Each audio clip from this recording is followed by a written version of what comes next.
శ్రీకాంత్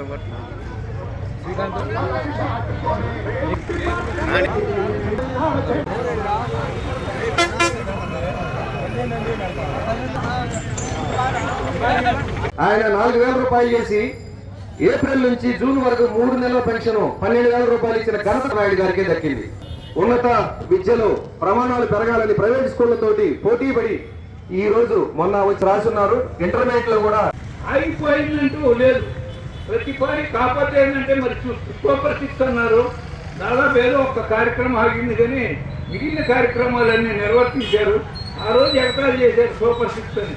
మరి ఈ రోజు ఇంట్లో ఎంతమంది పిల్లలు ఉంటే అంతమంది పిల్లలకి 15,000 రూపాయలు వేయటమంటే అంత తేలికైన పని కాదు. ఎందుకు చేశారంటే సామాజికంగా ఈరోజు పిల్లలు చదివించుకోలేక వాళ్ళు ఇబ్బంది పెడుతుంటే వాళ్ళు ఇబ్బంది పడకుండా పిల్లలు చదివితే సామాజికంగా కానీ సమాజంలో కానీ ఒక అడుగు ముందుకేసుకున్నటువంటి ఉద్దేశంతో వాళ్ళు ఈ కార్యక్రమాలు చేయడం అనేది అసలు ఎవరు ఊహించరు, ఎవరు చేయలేరు. ఎందుకు చేస్తున్నారంటే వారి యొక్క నైపుణ్యం సంపదలు ఎట్టొస్తాయి. అదిగంటే మా పిల్లలు ఎక్కడ ఉంటారు, అమెరికాలో పిల్లలు 2 కోట్లు 200 కోట్లు సంపాదించే పెడతారు. ఎవరు ఎంతమంది చదవట్లా అమెరికాలో. కానీ అంతా బోగస్. కానీ వైసీపీ వాళ్ళు ఎవరైనా కానీ వాళ్ళు మన పార్టీలు అంటే కానీ మీరు వచ్చి ఉన్న విషయాన్ని తెలుసుకోండి. 2024 ఎలక్షన్ తర్వాత గ్రామంలో ఏ కార్యక్రమానికి కానీ వారికి మేము ప్రపోజ్ చేశాం కానీ మేము అగ్రెస్ చేయలేదు, చెయ్యం. ఏ కార్యక్రమం అయినా కానీ మా బాధ్యతగా మేము చేయడానికి సిద్ధంగా ఉండడానికి తెలుపుతూ వచ్చాను. మండల కేంద్రానికి పెదలపాడి గ్రామంలో జరుపుకున్నందుకు ఆనందంగా ఉంది.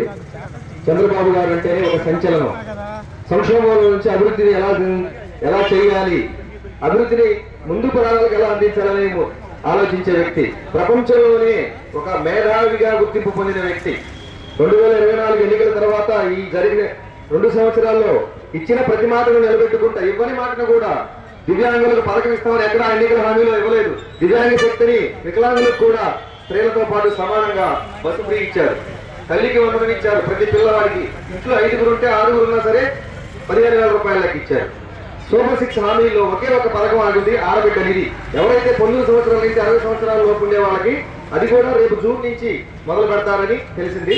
అదేవిధంగా సంక్షోభం అంటే ఇప్పుడు మనం గెలిచే